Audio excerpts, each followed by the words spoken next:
Assalamualaikum Bu Bidan. Waalaikumsalam. Monggo silahkan duduk. Bu, terima kasih. Baik, sebelumnya perkenalkan diri dulu nggih. Nama saya Bidan Agel. Kebetulan saya bertugas pada hari ini. Sebelumnya saya berbicara dengan Mbak siapa ya? Saya Minda Bu Bidan. Begini Bu Bidan, kemarin saya mengikuti penyuluhan yang Bu Bidan lakukan di kelas remaja. Tapi kemarin saya sedikit tidak memahami Bu Bidan. Apakah bisa diulang kembali Bu Bidan materi kemarin yang terkait kekerasan dalam pacaran Bu Bidan? Mbak Winda, saya permisi dulu sebentar ya. Saya mau menutup sampiran dulu untuk menjaga privasi Mbak. Nanti biar kita ngobrolnya sama-sama enak ya. Bu Bidan. Mbak Indah, sebelumnya sudah tahu belum apa sih definisi dari KDP itu sendiri? Apa mungkin pacaran terus mendapatkan kekerasan ya Bu Bidan? Sekali, itu sudah tepat ya. Nah, di sini saya menjelaskan kembali apa sih KDP itu.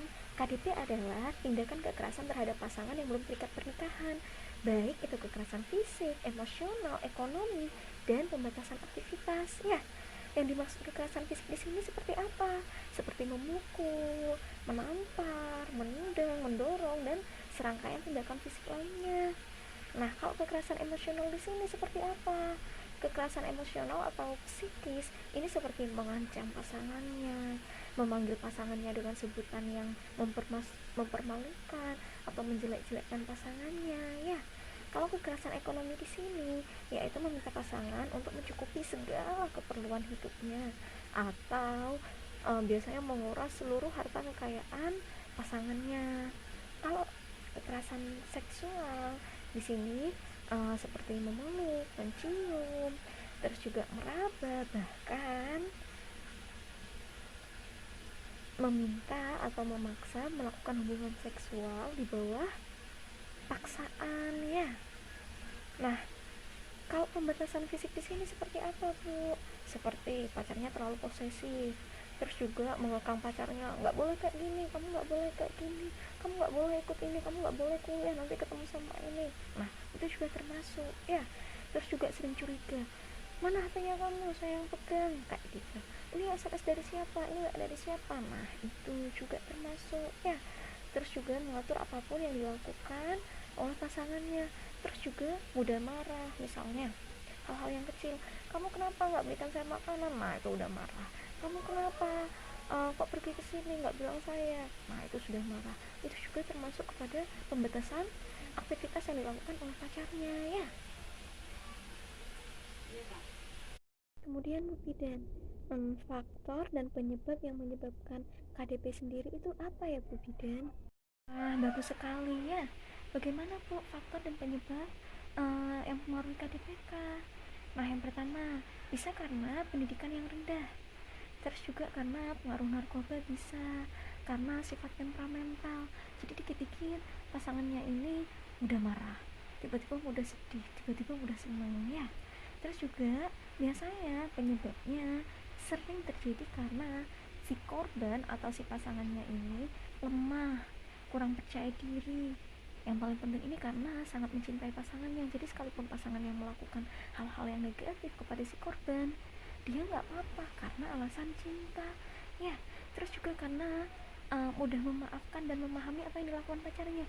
Misal pacarnya melakukan kekerasan fisik yang saya sebutkan tadi, nggak apa-apa karena apa, dia mencintai pasangannya dan dia mudah maafin pacarnya ya.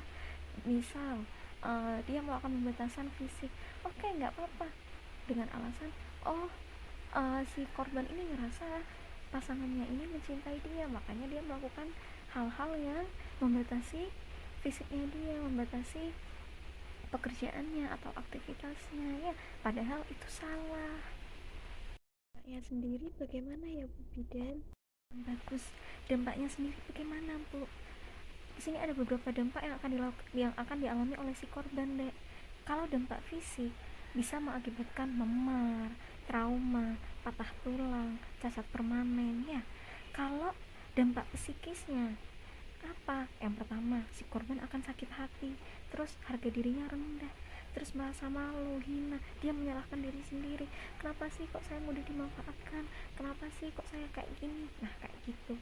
Terus juga dia merasa trauma sebab kekerasan yang dilakukan oleh si pacarnya. Terus juga dia juga merasa bingung, cemas, depresi, bahkan yang berbahaya ini perasaan ingin bunuh diri ya. Lalu upaya apa yang harus dilakukan Bu Bidan? Bagaimana Bu jika kita dihadapi oleh teman yang mengalami KDP? Oke, upaya yang perlu kita lakukan Dek. Yang pertama, memberi dukungan dengan mengatakan tidak, untuk membantu dan menumbuhkan rasa percaya diri dan mendampingi pasien ke dokter atau ke tenaga kesehatan atau ke pihak yang berwajib ya. Lalu, apa yang sebaiknya dilakukan oleh remaja seperti saya ini, Bu Bidan, agar terhindar dari KDP tersebut, Bu Bidan? Bagus sekali, Dek. Apa sih, Bu, yang sebaiknya dilakukan oleh remaja seperti saya, ya?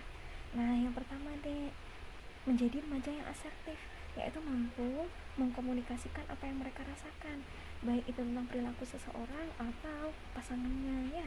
Yang kedua, tidak mengkonsumsi alkohol, rokok, minuman keras, obat-obat terlarang, narkoba ya. Yang ketiga, memberitahu orang tua kemanapun remaja akan pergi, dengan siapa, agendanya apa, kapan waktunya ya.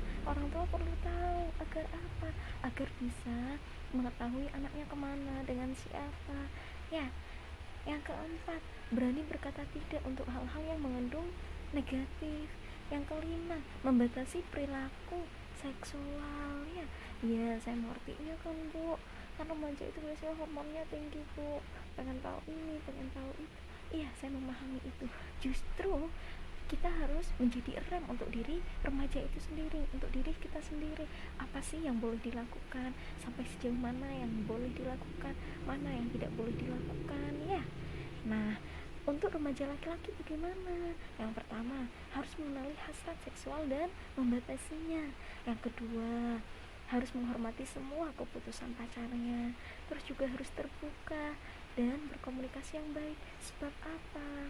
Kodratnya perempuan itu harus dilindungi oleh laki-laki, bukan diberikan kekerasan fisik ya, bukan dijadikan bahan uji coba dari hasrat seksualnya, bukan ya. Nah, nanti misal ada orang terdekatnya kita atau temannya kita yang mengalami KDP atau hal-hal yang tadi Bidan jelaskan, apa yang harus kita lakukan Bidan? Maka kita harus memberitahukan pada orang yang merasa percaya, uh, yang uh, yang kita merasa percaya bahwa dia bisa membantu kita atau bisa melapor ke pihak yang berwajib ya. Sejauh ini ada yang ditanyakan oleh Dek Linda? Sejauh ini alhamdulillah sudah memahami Bu Bidan. Berarti misal kita mengalami KDP atau ada teman kita yang mengalami KDP, baik itu secara psikisnya, fisiknya, terus kita harus segera melaporkan ya Bu Bidan. Terus juga kita mendampingi mereka, menemani mereka ketika mereka bercerita gitu Bu Bidan. Terus juga yang paling penting kita harus ini ya Bu Bidan, menghindari merokok, minum minuman keras, narkoba, dan hal-hal yang bisa membuat kenakalan remaja memuncak. Oke Bu Bidan. Bagus sekali, berarti Dek Linda sejauh ini sudah memahami ya apa yang tadi disampaikan oleh Bu Bidan. Nah, kedepannya karena Dek Linda ini masuk kepada remaja, silahkan apa yang baik Dek Linda jalani, apa yang gak baik jangan dijalani ya. Baik Bu Bidan, terima kasih atas waktu dan pelayanannya. Saya permisi ya Bu Bidan.